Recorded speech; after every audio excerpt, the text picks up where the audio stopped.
next week will be Tyrion 7. Yeah. So, Purple Wedding it up. Get ready. Get drunk. Get crunk.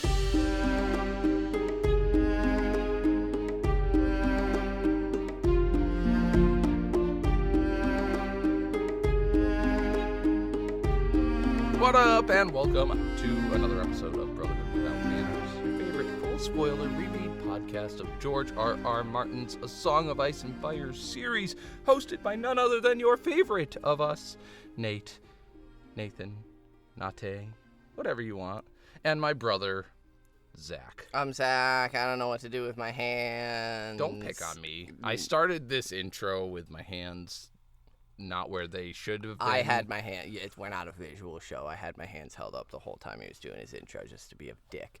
We are a full spoiler reread podcast of George R.R. Martin's A Song of Ice and Fire series. I know Nate just said it. I say it better. So, if you haven't read everything, up to and including the sample chapters of A Winds of Winter, go away. No, they can stay. Well, yeah, sure. They may want to just skip it all. Whatever. I mean, heathens. You know, like, do you? You. Shout out Jordan. I have a friend back east who does that. He will flip to the last page or, skip to the last episode just to know how everything. I don't give a shit. I've got you, everybody. I have told Zach's friend that he's a heathen for this behavior. But I tell him he's a heathen. To each his own, So you don't have to go away, but be warned. I mean, sure. We're reading Dany 5 this episode. Daenerys. From Storm of Swords. Put some fucking respect on it. Holy shit. She is queen. She is queen. We love Dany. It feels like it's been a minute. I mean, it's been a minute for the podcast. But also, big news, by the time you're hearing this, for sure, we're back to our regular scheduled release. Everything's back on. So you can look forward to our episodes every Friday. It's a pretty dope drop day. And that'll be weekly. We are back to weekly, folks. You've been asking for it. We've appreciated the emails. And so we're back to it. We're back at it. We're wrapping up this series, and we don't plan on taking another hiatus until we're through the published content of Dance of Dragons. Hopefully Winds of Winter is out by that point. But take some time. Yeah, we're back at it. So I wanted to address that before we actually do dive in. Because, yes, we are on Daenerys. And, again, this is such a refreshing chapter after the Red Wedding, the fallout from it, and, like, everybody's reactions, Davos hearing about it, and Tyrion. then we're literally going straight into the Purple Wedding, right. So it's a Westeros great palate is cleanser. A fucking mess. It's just But refreshing. as we know, Westeros' mess has spilled over a little here. We'll deal with that at the end. But last chapter with Dany, she had taken Astapor by... Well, one, she gathered her Unsullied, which was dope. But she was dealing with the sellsword companies, mainly. And this is where Daario Naharis ended up slaying most of his compadres to join Dany's side. And she's kind of taken with his swashbuckly nature. Dashing son of a bitch. But also gets that he was a sellsword. He worked with these men for a very long time, and so is probably akin to them. And then cut their heads off just to appease her that easily. So be wary, be warned. But we're moving on. She's got shit to do. And in Dany 5, we've arrived at Mereen. Here we are. Fuck Astapor. It is bigger than Astapor and young Kai. Older as well, I believe. And with tall walls over which she sees the harpy on top of the Great Pyramid. And now this, if everyone will just bear with me, I know George wrote this a long time ago, so this meme format didn't exist, but this moment, the harpy over the walls, the face of it, this is that smile, that damn smile for George, because as we all know, Mereen gets him quite tied up in knots, and so... We're going to be here for a minute. We're going to be dealing with Mereen nonsense for a while, and I just love that it's like the harpy peeking over the walls like, hey, George, I'm about to fuck you up. You ready to be here for 2 decades, motherfucker? And so, yeah, I just think of the 13 reasons of that smile, that damn smile. But, yeah, so Daario is shitting all over the harpy as a symbol, saying it's craven, it's weak, it runs away from battle. Right. But it's a pretty badass looking symbol to me. Like, I mean, harpies are kind of cool and imposing. Mereen in my head, I didn't really like the way the show did it. Mereen in my head is a fucking sweet city. And, like, this, I see this very clearly. The walls, like, them looking over it, and just this gilded harpy, like, Shit's dope, especially in the sun. You know that shit. You could fry an egg on it. That sizzle. We love it. Dario's also hot, as Dany thinks. But so we have this fun little caricature, this clown, this cartoon man. Osnak? Mereen's hero riding back and forth out in front with a fucking ridiculous overcompensating lance. And this dude is dressed to the nines. He reminds me of Kronk from Emperor's New sure, Groove, yeah. but like all plated up in armor. Or there's also, for those who have seen Kubo in the Three Strings, there's his little, I think it's his dad actually, as the beetle guy. He's this little beetle paper guy that he brings to life. Very just suave in this very Sir Creighton longbow as well. But I love Osnak Joe Paul. What's his fucking full name? He's fighting for this city. It cracks me up that it's that. He's over boisterous. He's gonna get fucked up, as we see, which is I love. Yo, right, yeah. And I really enjoy that he's out there taunting around like he's hot shit. Yeah, he is, certainly is. He's like decked to the nines in these ridiculous colors, and there's a bunch of the Marinese people up on the walls, kind of cheering him on. And Jorah and Arstan are going back and forth about sending a champion out to meet him because Jorah's like, don't even waste the effort. He's not doing any damage to us. And Barristan's like, actually, Arstan.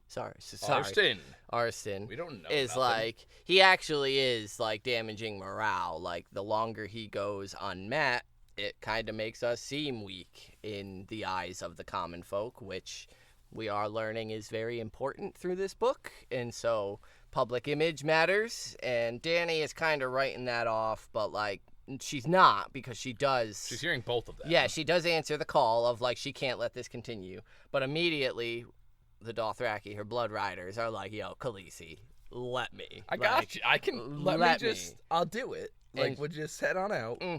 She's like, nah, all of you are much too valuable. Like, we don't need to worry about this ridiculous prancing hero. She has other concerns, which is majority. Her people are fucking hungry. They're starving. Yeah, I wanted to bring this spot up specifically just because it kind of is Martin's way of setting us at ease around, because she explains that a majority of her people aren't even combat capable. Right. Not just the sick, just a majority of them are children, elderly, Right, they were farmers, slaves that are people free. that don't know what they're common doing. folk, right? Yeah, And so not trained. We're seeing George set up this, she doesn't have anything to worry about when she's with those people. So that's why we get such a nice jarring, like, oh shit, she's about to be murdered at the end of this chapter. I mean, it's a great place to hide if you're a son of a bitch Right. who's trying to do some son of a bitch things. We also learned that the journey here wasn't great. The Great Masters had retreated before her host, pillaging and burning everything as they went. So only scorched land and poisoned wells greeted them. The imagery of like they're poisoning wells. Like that well now is it's similar to like Chernobyl. Like that well is now unusable for what 50 generations, something like that. Like until whatever poison Right. until it dilutes enough. Like that well is not used now. Like right. they're making burning this land barren right now. Scorched earth, Creating and it's deserts. that you're not appreciating the land that you're being given, which is it kind of fuels some of Dany's Dothraki, like, who live off the land. Well, right, and so to but desecrate it and in such a way. right. She's now dealing with her starving people who would appreciate such things and would make it work, Right. and could. I'm sure a couple of them may have settled on land that was fertile and Right. been like, "Yo, I don't really want to like love you, mother dragons, you the girl, but like." Can we just stay here and kind of like farm this land and be cool? Look And at this adorable little well in Right. the backyard. Like, perfect. Like that'll make our children thirst quenched for fucking I don't ever. think that, like, I feel like she, in the upper class, might have had a swing in her backyard at the house with the red door, but, like, they're all sitting at, like... Oh, yeah, right in her lemon I could tree. hang some ropes Yeah. from that thing with something just for my kids to just kind of go... Swing? And Swing back and even forth. worse than, actually tainting intentionally the land, they nailed a slave child to every milepost from Yunkai to Mereen, nailed them living with their entrails out and one arm pointing the way to Mereen, mocking her. So, big grandiose question here, but is this the most evil act in A Song of Ice and Fire? I know, like, big question. There's many people that do horrid shit. These children are alive. Right. They are. You're right. as a fucking ha fuck you to this little dragon queen lady. Like, it is the most brutal to me, disregard of life. This moment in particular, and I don't know exactly, I didn't write the quote down, but there's a moment where Dany says she's not going to have this, or like how she's going to seek her revenge. This is the moment right here to me that is She has to break the slave trade. This is hardcore trauma. Like, these children are suffering this fate because of her actions. Because of her on her way, yeah. What if she now equates anybody who oppose her as villains who would do this? It's no wonder she could be seen fucking burning every city in her wake. The twist and of just Mad Queen, going, or not mad, it's not but crazy. Like, right. what if anybody else takes all the children and is like, fine, you want to be that, the like, slave I freer? get, again, spoilers, in The Forsaken, we get fucking Euron, like, he's got Pyat Pri, like, half severed, hanging. Right. He's doing scary. This is such, like, it's Jane fucked up. It's Poole fucked is up, but Euron is putting them to use for blood magic, at least. This is without purpose. This is as a lark, as a fuck you, as a ha-ha. Like, I would say the closest rival would be what Ramsay does. Sure, to but that's, people are trafficked, and and not it's that it's horrid. any less horrendous. How many is it? That's one person. Dario tries to spare Yadayashi, insists on seeing every one of them. Final count, 163. 163 slave children fucking cut open in the gut. And then, I guess we should have put a content warning on this one, but cut open through the gut so that they're still alive, and then nailed to this fucking thing in the blazing heat without water and all that shit, carrying like, I think this is the single most evil act in A Song of Ice and Fire. And, like, Red Wedding, Purple Wedding, even, like, the trafficking of humans, like, I don't think it equates to just the sheer callousness toward life that this does. The Grand Masters here are on a scale equivalent to the others of pure disregard for life. They use humans like puppets, like signs, like Post-it notes, like fucking here's the way. Exactly. And Keep it's going. Like, almost there. It's in the show. They use humans and like stuff like that where they're nailed up in a similar way. This like stood out to me so hard on reread of like, one, it's children, two, they're kept alive so that she can see them, that this is because of you. That's what the being alive is like, yeah, there is suffering is on you because you refuse to go back to where you came from, you whore. And like, holy so like, right, why would she not fucking take this city? And like, funny enough, she does lament it. She thinks of it later in the chapter about her dragons not being big enough. This would be King's Landing in the show if her dragons were. She would have nuked Mereen. Like, I have no doubt with those kids, like, she would have gone mad right here. And it would have been like, oh, yeah, no, she's burning cities in the east, yo. Like, because we're going to see this kind of anger that we see from her again in Westeros. But I think directed appropriately because, like you said, the trauma of fucking this. If any person in her sightline gives her vibes of being capable of this, Ramsay Bolton, Euron Greyjoy, you're fucked. Like, she will eviscerate you. And so it's and that's not to take away from like her miscarriage, like her losing a child, no, a husband, but and it's compounding on it. Been, like, she has been this is a tipping point. Sold. Like, she's been a slave. She's had autonomy stripped from her. She knows what that feels like. And then to do it and make it as just a demonstration of a mocking, look at these slaves that you couldn't free. You want to free, but you never will. And look what we can do with them. These, right. And it's it's evil. It is outright evil. And so, wild shit. But she's determined to take this fucking city. Like, because of that. And so she ends up asking Brown Ben Plum, who is also aware of Osnak, the champion of Mereen, pretty closely. Brown Ben spent some time in the slave pits himself. And he ended up becoming the bodyguard of the champion's father, I think is what he was. And Osnak is nephew to the richest man in Mereen. That's it. So his he was uncle. bodyguard to his uncle. And some shit went down, and Osnak had to get the fuck out quick. Yeah.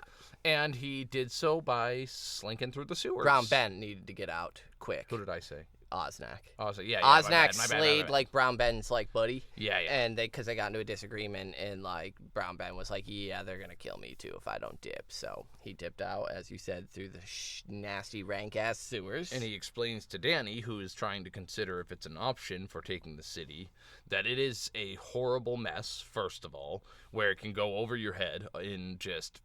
He tells us Trash. this later. This is like... Oh, I'm coupling them. Yeah. Because, like, first he tells us about Osnak and how he gets out. And then it's straight up like Osnak and them begin pissing. And she's still debating on who. And then asks for strong Belwas. And so, like, he goes into deeper detail with the sewers in a little bit when she's pressing them. But... yeah, so Belwas goes out. They find him eating a sausage, which I love. He's just chilling, and then he tells Arston to bring him his rock, and then to find liver and onions for after, because it makes him hungry. And Ricaro, as he's stomping out there, asks Dany why Belwas, and she, in her head, goes through the list of reasons of, like, he doesn't sit at my table and advise me, he doesn't command any of my army, I can afford to lose him. Like, Right. And it's pure and simple, the easy answer. And she, vocalizes, which she's a queen. Like, we've learned she's getting good at it. She tells him he was a slave in the fighting pits. So a win shames the city. They can't really claim any fucking proud hero if their champion was beaten by a slave. Or a loss, there's no honor to Osnak because he's just a slave to them. All you did was kill a slave. You just killed 163 children slaves. What is one So we get one of the best fights in the book as Osnak is trying to joust a man on foot. Yeah. Like a fucking idiot. Effective. Yeah, this is bizarre the way he is like fully play acting this whole he seemed like a caricature like a mummer when he's fucking prancing around, and now he like is almost mock fighting. It's almost bizarre. I really like how similar Belwas's fighting is to the Dance of Bravos with. Yeah, he's got this like Dothraki savagery, but the fluidness of a water dancer. Yeah, such a I big love man, it. But the way he's just easily dodging the horse and the lance, and then like savagely reading and like ducking under it when he sweeps it left, and then he takes out the horse, of course, and that throws Osnak. But Osnak does manage to draw his sword, and so they exchange some cuts. Belwas always lets a man cut him once before he kills him, and he does right under the boobies, and it slices him open pretty good. And then he fucks him up and decapitates him, tosses his head at the gates, and then shits in their direction as they shoot crossbow bolts at him, which fall short, which is like bad form. Fuck you. Like, you called out this one-on-one, and then you're going to try to shoot shit at the winner because you're fucking poor sports. Fuck this city. And so, Belwas is celebrated, of course, upon his return. Dany insists he has his wound treated. She's dealt with this bullshit before, and he only does when she calls him a big bald baby, which is just like the fragility of the men's egos around her is going to be a problem this chapter. And it's that, like, she tells, like, you're going to be a fucking proud idiot on your deathbed. I'm putting some fucking I've antibiotic already seen on there. a man die Shut from this up. exact pride. Shut the fuck up, you big bald baby. It's a damn Band-Aid. No Grow fucking up. liver and onions until you let him heal it, you bitch. But, and so, then she's like, I need this place for supplies, for the riches. And Jorah's like, I've been looking at the walls. There's no way in. Like, they're pretty solid. And Dany's like, what about the river? Maybe there's some weaknesses on the walls there. And they're like, And Jorah's like, there's no fucking wood to make siege engines. So, like, we could try cutting down their gates, but, And even the Dothraki are like, it's, because Jorah's like, we should go to Westeros. Well, she asks what he should do, and he says, cut our ties. Get the fuck out. And even the Dothraki are like, men that hide in a city, there's nothing to be done. You got to move on and find a better, braver enemy. Right, and that I like that they bring in this, it's almost, again, a part of the Dothraki culture, well, they actually lost this battle. They're the cowards. They're hiding. We won. Right. So they're going to hide like we win. So let's go. But she's going to lose a lot of people if they go. Yeah, like that, because Jorah's like, yeah, some of your folk are going to die. Like, she's like that. We have no food. Like, we need this place to eat. And we, like, if we start marching again, it's going to be hard. What happens to them? And he's like, yeah, some will die, Khaleesi. But, you know. And she's like, yeah, fucking no. I'm not forgetting the kids. Her, like, and she thinks her children, the ones she's freed, she's not letting them starve like they did across the Red Waste. She's already fucking done that song. No. And so Brown Ben's this like, is when we get the sewers. hey, Khaleesi. I'm like, fuck Dario. Brown Ben's the hot one here. Like, he's a stud.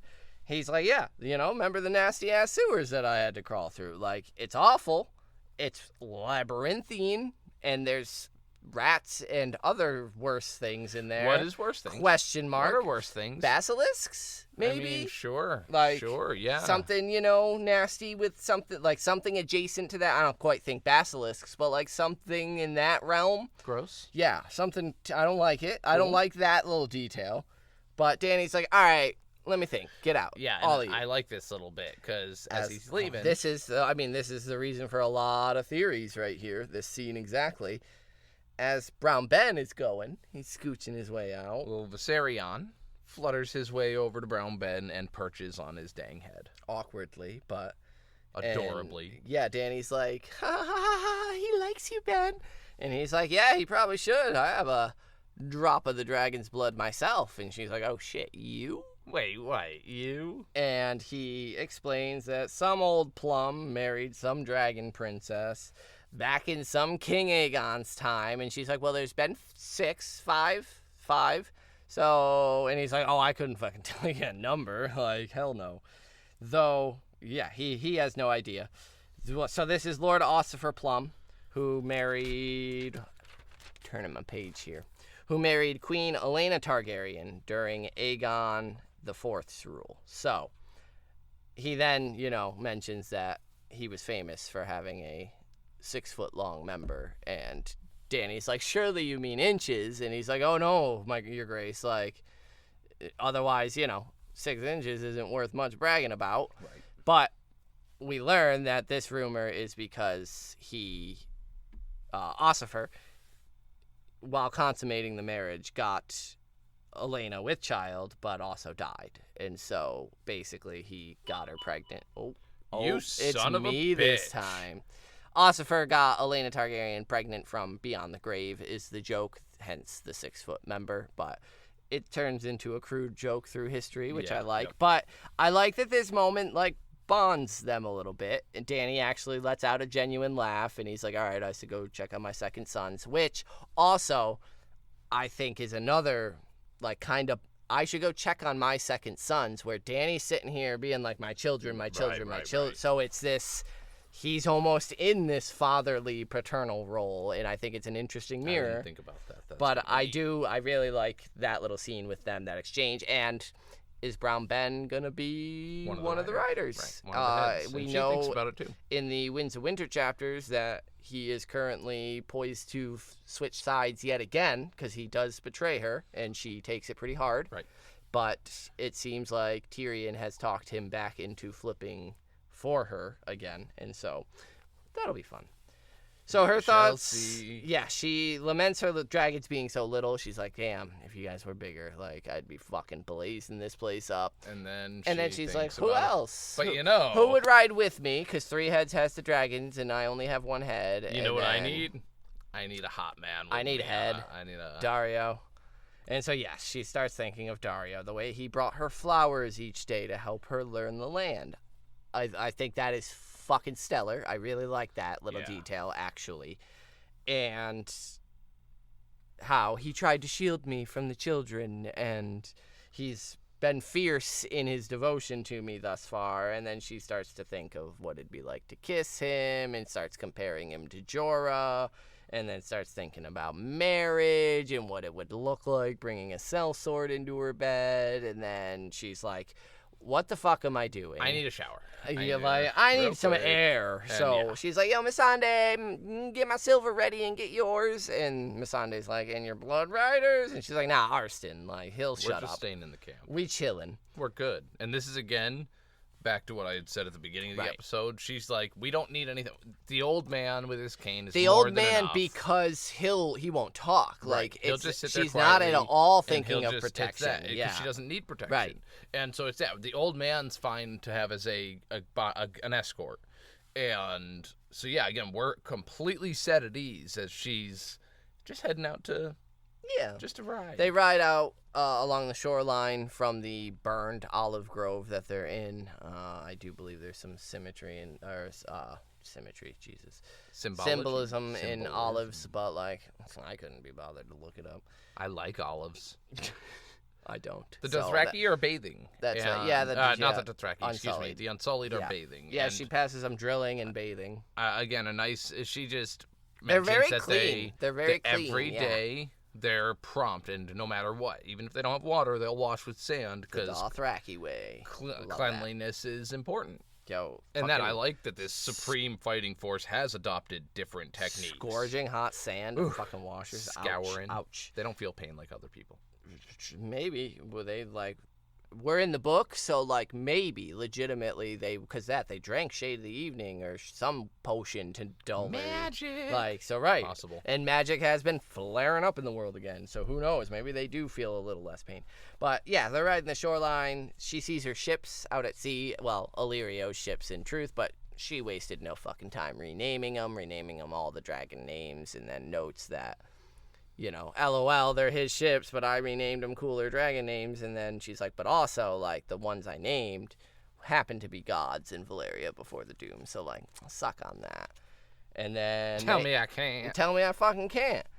Then they enter the freedmen camp. Yeah, which we kind of get this breakdown of how she's had Jorah organize them into different quadrants and group together, but... None of it's matter. Yeah. It's chaos here. They're chilling. Children running along with them as people begin to shout up at her mother or asking for boons or blessings or what have you. They touch her. They're touching her arms, her hands, her legs, her feet, whatever they can. What's funny to me is that this is the wildlings in the desert. This for the freedmen, just people like it's when Jon was going through the camp with the wildlings before heading south and returning, it was very similar with kids just running around chattering with the people and playing with the Gret as she walks through and shit. And so it's again showing how similar everybody is. Doesn't matter where the fuck you're about. So Dany stops to talk to a pregnant woman who's asking the mother of dragons to name her child, when a ragged man grabs her wrist, and as she's about to tell him not so hard, he fucking yoinks her ass out of the saddle. And I had a moment of panic of like, not the baby, like where it was at. Right. It's not Dany that's pregnant. Right. It was the but woman like she was blessing, he just like, and I don't know why, and I think it's intentional to bring back she did almost fall on her belly back when she was pregnant. And the so tent it's there, that fear again. And she gets the wind knocked out of her. And that time she had Jorah with her. Yeah, right. And Jorah didn't do fucking shit because he's a bitch. Hate Jorah. But she hears, she's, oh shit, got the wind knocked out of her. She hears Missandei start yelling for help. And then we learn it's Marrow, the fucking Titan's bastard, talking mad shit. He's like, here's the sow, come to get her feet kissed. And then he cuts down a freedman who sees the mother of dragons goes down and is like, yo, that's my girl, and slices him open and then asks who's next in the fucking, the Law and Order. Yeah! Here comes fucking Arston Whitebeard. Badass. I'm next, bitch. Bury the bowl. And Arston not only steps the fuck up, but outclasses Marrow in every Dany doesn't even see, she can't grasp all that had happened because he moved using so just his and quarterstaff. And then at one point, as Missandei starts helping her up, she hears a crack and she's like, fuck, that was his staff. And then sees nope, Marrow's just got a broken calf now. Don't know how Barristan did that, okay, it's done. And then he fucking crushes him in the temple, which sends him sprawling into the surf. And then, the little birds out of the end of Dance with Dragons, the freedmen just descend. Yeah. And so it's that mob mentality real quick, and that's the point Dany turns away, kind of sickened, and it hits her how close to death. Like, he was gonna fucking kill me, and like got close to doing it. And so Arston comes over and he's like, Your Grace, my bad, I'm slow, he shouldn't have gotten. And she's like, yeah, I didn't recognize him either, get me back to fucking camp. And so she's chilling with some tea by the time Jorah arrives, and then she gives his ass the business. Gives him the business, and I love it. Like, you didn't think to mention that the Titan's bastard escaped, motherfucker? And he's like, Khaleesi, you have a gentle heart. I didn't mean to disturb you. I'll protect you. And she's like, yeah, well, we put out a bounty for you. And she's like, yeah, pay it to Arston, because motherfucker's dead now. And then Jorah immediately, because he's like the cheating boyfriend, but he's instead the simp boyfriend who's like, no, any other man can't. So how the fuck did Arston wipe you? Who, Marrow and you came out on, who are you, old man? Well, because she tells Jorah to knight him right there. Make him a knight. And they're both like, no. And then that's when Jorah draws his steel and is like, all right, Marrow is like too good. Who are Jorah, you? Even now, Barristan the Bold could cut you down like a hot knife through Barristan cheese. does nothing about the drawn steel, even when this fucking little dipshit puts it to his neck. Like, Barristan still only has eyes. He's only explaining himself to Dany. Like, he is not... I mean, he does laugh at Jorah, like, ha ha ha, you talk of being a fucking traitorous little bitch.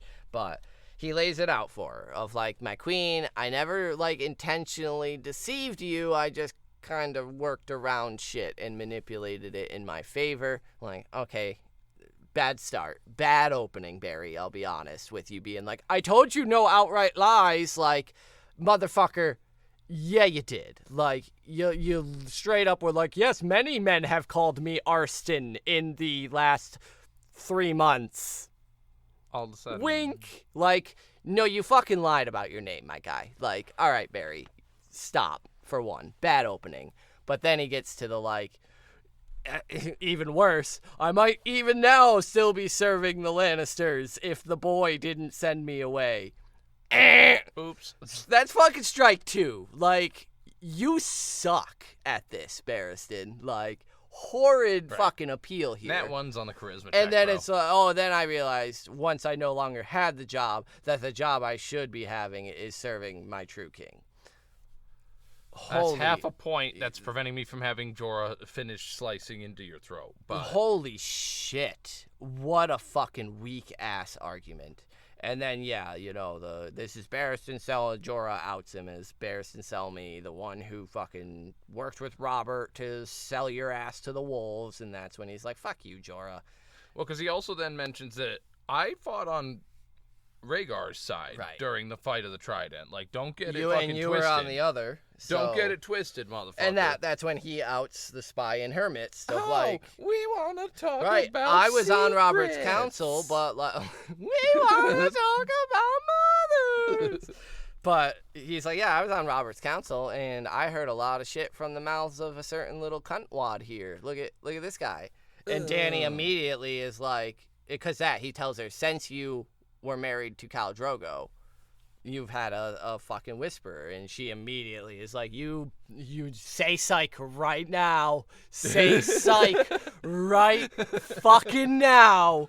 And I loved it. I fucking love Dany's rage here. The absolute motherfucker. Because he was like, she's like, what did he promise you, huh? Bitches? Gold? What? And he's like, then I could go home. And it's just, I was going to take you home. And it's in her head. She doesn't say it a lot, but it's fucking italicized in my book. There's an exclamation point. It is that pure, like, holy shit. It's that if you had been, again, being pushed, that's where he's at now. It's the Snape finally going to Dumbledore and being like, I fucked up. And because, like... But if you had just told her the first time you appeared, hey, I'm Jorah, I'm all for you. Technically, just so you know, I was hired by these people to come kill you. Got it. Right, we can I can filter send that. Ben some shit. We can filter that. To yes. and play and it's on your side. Giving Jorah nothing here. No one, when they first met Dany, when she was being married to Khal Drogo, was like, yes, this is the one to topple the regime. Like, she was a scared little slave girl being sold to a Khal who had 3 dragon eggs, maybe? Question mark? Again? Sorry, again. Stones. Like, she wasn't this prodigy that she is now. But, right, he still could have been like, yo, Khaleesi, like, they still want you dead. And so, like, let's, give them information, because if I don't, it looks bad. But, like, give them what everyone, you have now dragons. Like, we'll tell them that, because the world knows that rumor's going around. We can't lock that up, but, like, filter it. Jorah, you're a fucking disgrace. And I love her absolute seething her irate, at yeah. the betrayal. She's fucking irate and asks if all Westeros knights are so false as you two fucks, which is such a good line going into Feast for Crows, setting up the broken man. Dany, unfortunately most are. We've got, the Briennes out there that are so few and far between. They don't actually exist, except for the one. Right, the one who epitomizes what a true knight isn't and won't be because she's a woman, which is so... Yeah, no, they pretty much are all of this false, Dany. Absolutely. And then she, in her rage, is like, go. Because that Drogon's getting pissed as well, so there's a little bit of that, dragon bond, the skin changing. Again, it reminds you of the wolves. It's the dire wolves getting worked up. She's sensing it. Emotions are flaring and so up. it's that's why she's in tune with it, because she's like, before Drogon fucking roasts your ass, go. Get out. And I think that's a little bit of like, because I don't know if I can control, like, in my head, not just saying, like, fucking Dracarys, just burn them. Like, and Drogon will be like, oh, all right, queen.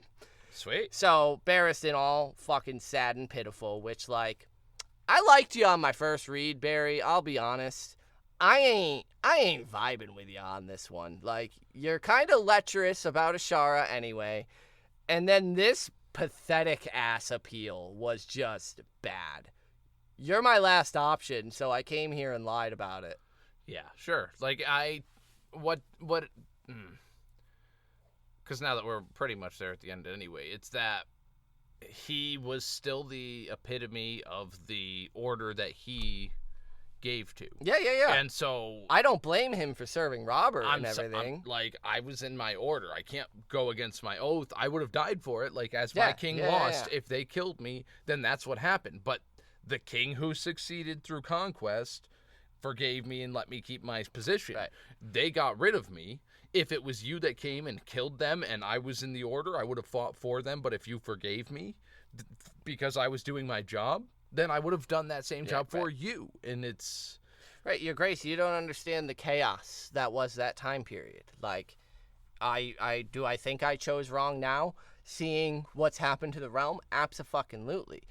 But I was Lord Commander of a post, of an oath sworn for life. Like, that's not something I could just give up. And so I did fight to defend your family. That's what I was going to say. And I lost. He lost. We lost. And I had, just like you, I just wasn't driven out. And, like, I had a position where I could stay. And that appeal I would have respected more of the way he and now they fired me. They relinquished me of that vow, of that oath, and so I would rather serve someone who I've heard to be decent of morals. Okay, cool. This pathetic ass fucking like, my true king. I should. It's as if a caul was pulled off of my eyes. Like, fuck right off. Fuck right. Like, these are two equally pathetic men to me for very different fucking reasons. One of them a slaver. The other one just kind of gross. And to me, it's that it points towards like the religious fanatics. Those that like he's a zealot. Is just what it is. following to his orders. Order. He's just a zealot to following his order. orders. He refuses is to give in. Yeah. And it's only what the paper says he needs to be doing. Yes. It's like Seth Milchek from Severance. It's that I need to accomplish the tasks That's a good because that Barristan is one of the reasons his leniency, his lax, or Bert G, is one of the reasons why the corruption of the Kingsguard has gotten this far along. Yeah. Like, you were part of it. You're playing into the game that is played is part of the reason why you were serving such a false order. And so, yes, Dany, all knights in Westeros are as false as these two. Right. And I fucking love it that she's already got it pegged before she's even fucking there. So fuck every single knight in Westeros when Dany gets here. Because she's already going to be like, nah. Look at this chick, Brienne. She's not a sir. She's cool. And she's doing mad dope shit. Like, let's get her, you're a knight. And then Dany fucking knights her, or has her knighted, or whatever. But fuck all these knights. Yeah, she excuses them because she doesn't know what the fuck to do with them. She tells them to go. Go. And Barris, where, my queen? Where shall we go, my queen? And she tells them. Well, she spirals for a minute. Yeah. She's like, where? I should have their heads. Fuck them. I really didn't like the way that Martin wrote this last little few sentences of the chapter. Like, it was just very, she didn't know what she was going to do with them. And then she knew. XOXO Gossip Girl. Okay, got it. Yeah. Like, right, the sewers. You are trying to build this up, right? And it's that. kind of like a firework. Like, there's a little popper at the end because, right, it's Brown Ben's sewers. Like, she's sending them on the shit detail mission. That's a suicide mission. If you're loyal to me, go do this. Like, if you want to fucking prove something, prove it. Get me this city, bitch. I hope you fucking die covered in shit. I love Dany doing. I don't like the way that Martin wrote the little last bit. I love her set because it's that besmirch their fucking honor, besmirch their fucking armor, besmirch their fucking physical bodies. Fuck both of you. Go crawl through a river of shit to die on the other end. Like, what a fucking brutal, like, that's what she's telling them. Yeah. Like, if you succeed to make your way through that, then I'll allow you to then continue you need to living. Go do this for me like, and you'll take continue. my fucking city. So good. That's better than both of you deserve because, honestly, fucking roast them. Roast them both, Dany. Like... Jorah more so, but I do agree. Jorah more so for the Barristan slavery. Like, after this appeal, it gives me the ick. Barristan gave me the fucking ick down here. Absolutely, keep your Belwas name and all, or the Belwas and Arstan like story coming when you arrive to her the first time.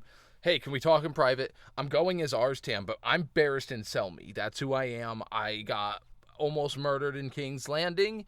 I heard you were alive and like I served your brother and I'm a big fan of yours. Like, what can I do to come in peace and help you out? But instead it was that, like, I'm just a mysterious old man squire that has backstory, plot holes, and you don't know why. And also the, like, I concealed it so that the Lannisters wouldn't know I was serving you is also pretty fucking weak. Like, what does it matter? Right, they're already, if they are continuing Robert's hired assassins thing, they're already sending people into Dany's camp to try to kill people. Right. So, like, assassination attempts aren't anything fucking new. So that's a weak, the Lannisters knowing, like, they're so, and he knows this, they're so up their own asses that they'll probably be like, oh, good, let them die together at the end of the world in the Savages. Right, whatever land. it may be. Like, yeah. No, he does have a much weaker story, but he has more credibility than Jorah, so. Well, it was a great check-in with Dany because, you know, it's been a while, and the book is oddly, like, wrapping up, even though there's still a good amount to go, because next, we gotta deal with the next death, the next major fucking... Yeah. And so Tyrion and Sansa, and then I think Tyrion and Sansa again? And then maybe another Tyrion, and then it goes to somebody else from that point. But we're into the Purple Wedding, so there's still some preparations that need to be made, and then the actual event and all that fun stuff, and as we know all how it ends, everybody fist pumps. Right. We might be coupling some chapters together per probably episodes, like we have in the past for these types of things. So. I really like this Dany chapter.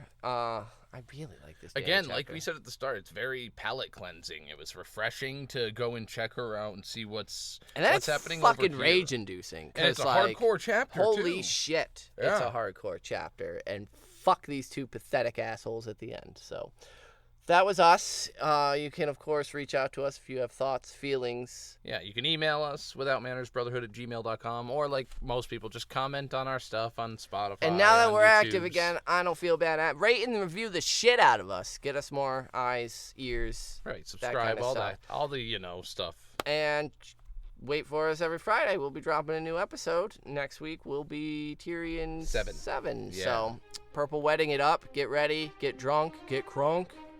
Valor Daenerys. Peace.